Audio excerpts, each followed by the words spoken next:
Oi, welcome to day 54 of my lockdown videos. Can being religious get you to God? We are looking at the book of Acts in the Bible, chapter 10. And this guy called Cornelius, high up Roman soldier, well respected, very wealthy. He was someone who was seeking God. He was very religious about himself. Does that mean he really knew God and was a follower of him? Well, we read in verse 2 that he was devout, that he was God-fearing, and so was everyone in his house. God was at the centre of their house. He gave generously to the poor, and he prayed to God. What a guy! He's devoted entirely to God, seeking after God. His whole household has been influenced. That would have included servants and all kinds of other people, all seeking after God. That he was really generous with his money, and he looked after the poor. If you met someone like that, you'd probably think, yeah, they're really close to God. They are what you should be like.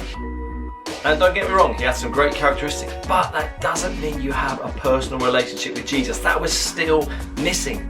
And the tragedy today, so many people I meet who can say, oh, I'm not religious. Well, neither am I.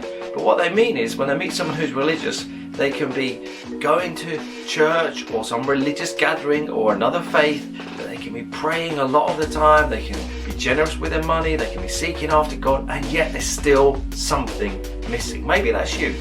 Maybe you have spent a lot of your life pursuing after God, trying to live right, trying to be a good person, trying to be religious, and yet you know there's something still missing. And as he's praying, he has this crazy vision. He ends up calling Peter, who's one of Jesus' followers, to come, and Peter goes to share with him about Jesus. And in verse 36 we read, "This is the message of the good news." This is what he's been missing. This is the message that Peter has come to share with him, that there is peace with God through Jesus Christ, Lord of all. What Cornelius was missing was that peace with God, that connection with God, that relationship with God through Jesus Christ. Don't be someone who misses out on that connection. That you can have all of these other things in life, you can have all these other pursuits of religiousness on the outside of seeming to seek after God, and yet miss the very thing that will give you a connection with Him, which is only through faith in Jesus Christ, having that personal relationship with Him as Lord, as boss, as number one of everything.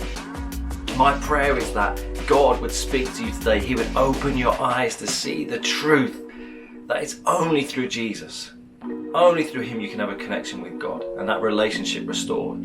That God doesn't call us to be religious. He calls us to follow Him and live for Him. And if you're a Christian who is following Him, let's keep the message plain and simple like Peter did.